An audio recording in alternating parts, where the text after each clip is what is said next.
Oh yeah, SR booty right there. Back in the workshop, but this time, instead of a KA sitting here, we got the SR torn apart. And today we're learning about block straightness.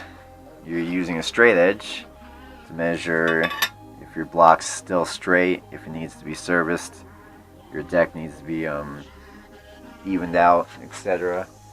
And also briefly going over crankshafts, measuring your taper and out of round. So let's start first with the easy part, I think, is your surface on your block. So you're going to need a straight edge, and you're going to need feeler gauges. Now the specs for block straightness, I know you can't see this, but the specs are surface standard is less than 0.03 millimeters. So with your feeler gauge, you want to find the 0.03 one, which is going to be pretty thin. So there's 5 positions that you measure on your block. There's a far left, middle, far right, and then 2 crisscrossed one way, and then the other going the other way. Before you start this, you want to make sure to take out the 2 dowel pins, I guess they call them, on the corner right there. And if you notice, they have a slit in the middle right there. So you actually just take vice grips or pliers and put it on the side right here, pinch it, and then compress, and you can just pull these out. And remember to save these, obviously, because they help align your head gasket and your cylinder head, so don't lose those.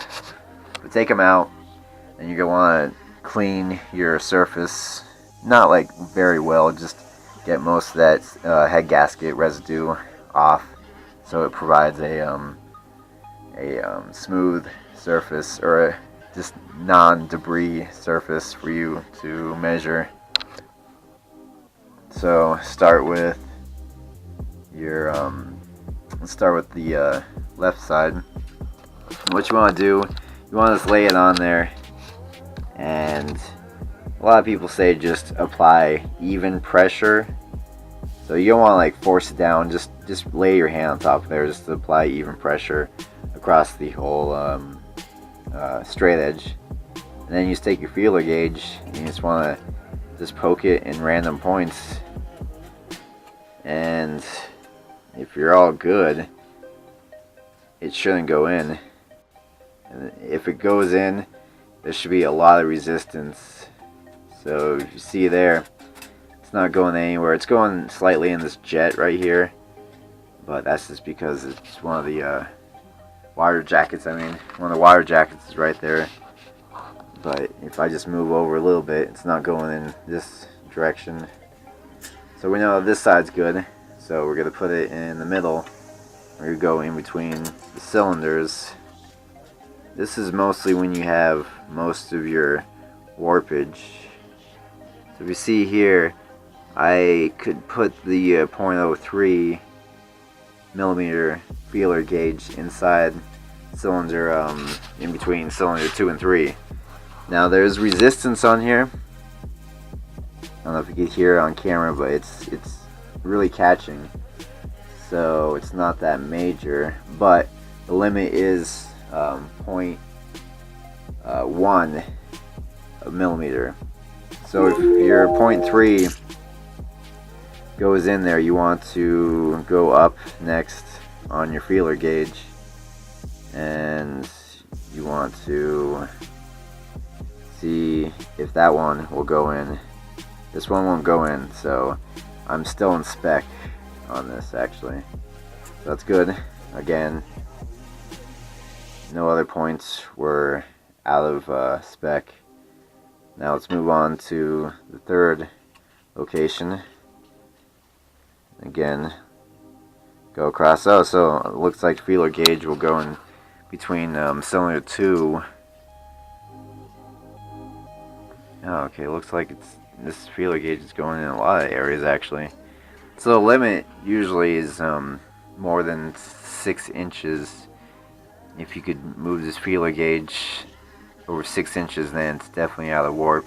This is only like 1.5 inches that I can move it with that measurement.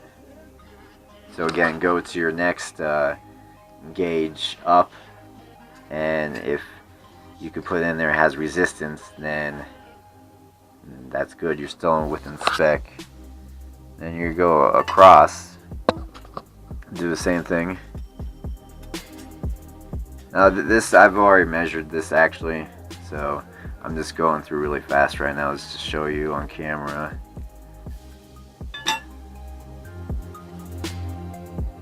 But obviously take your time a lot more in this.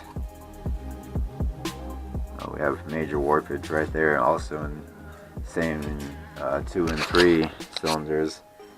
I'm going to go to the next gauge up and see how that is. Alright, so I can't even really get that one in there without shoving it in there. So my block this time is actually within spec on the flatness. So we're good right there. So that makes me happy. But cylinder bore and out of rounds, I am actually going to take it to a shop and have them check that out, just because I don't have a dial bore gauge, and that's new to me actually. I've never done that before. So yeah, this block is anyways going to the machine shop, because moving on to the next part of this, I already measured this. I've spent days actually measuring my crank, and it is out of round and out of taper. Pretty bad in some areas actually, so that means actually my journals on my block are probably going to have to be reconditioned too, most likely. So that's why I'm just going to take the block down also to the crank machine shop. So with that, like I just said, I've already measured my crank, but before I begin talking about the crank process and measuring your crank journals, it's very helpful actually to have some whiteboards. I mean, you could do this on paper. I started doing it on paper, but it's actually a lot of math involved, and this is a course of 2 days, and actually I've erased this board several times, and these are my final measurements. So it's handy to have a whiteboard.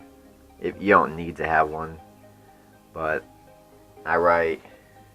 So there's obviously there's 4 rod journals on SR. So 1, 2, 3, 4. For me, this corresponds to the front of the engine. So just remember that. So this diagram, the front of the engine would be this way. And you're going to want to start off just going over your crank and actually just looking for deep gouges out of all the journals and on the ends also. Because just looking at this really fast, you know, there's a gouge right there going over on this side, and it's got some scoring.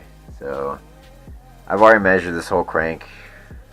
Like I said, this is over the course of 2 days, and it's way out of spec. But so yeah, I definitely need to take it to a machine shop also, along with the block. So first part, your journal taper would be this diagram right here. A and B is your taper. Taper is basically measurement of the straightness from something on one point to the next point. That's your taper. So this diagram is basically this section right here, and your journal. So basically what you do, you need your micrometer that measures up to 10 thousandths of an inch, and you're going to, actually I'm just going to show it on this one because it's easier to do this with one hand. You're going to take your measurement like all the way to the left, then you're going to move record that measurement, and then you're going to move your caliper or your micrometer all the way to the right, take that measurement, record it. You're going to subtract both of those measurements, and that'll give you what your taper's at, and it should be less than 1/1000th of an inch, which is not a lot of play actually. My specific measurement for that cylinder right there, or not cylinder, but that journal was 4 thousandths. So it is way out of taper. The difference between point A and point B was 4 thousandths of an inch. So that's very out of spec. And all the rest of mine were just very out of spec. So that's one part. The next part is your out of round, which is this is be looking at the crank if you were looking at it from this angle, and each journal would be face on that way. So you're going to want to measure basically up and down position and then a side position. So go back and take your micrometer. You're going to measure in the middle, measure that, record that, and then you're going to move it, and be sure to not put the micrometer in your oil galley. You're going to measure the up and down position, record that measurement. You're going to subtract the two, and that will give you your out of round, which again, my out of rounds were off, were out of spec. So that's basically what you do. You're going to want to do this several times. Like I said, I measured this like for 2 days straight, and you're going to just want to just keep measuring different points on here. Like, don't even think about it as you're going to take one measurement and that's it. Just do several measurements on this journal. Record it, record your average, and that's what you'll end up with in the end. It'll tell you whether or not you're going to need to take this to a machine shop. And the very least, most of the time you need to take it to a machine shop anyways to get the crank polished. But I mean, this crank is worse than I thought, or worse than I remembered it being actually. So hopefully I could get back in spec and start putting the SR back together.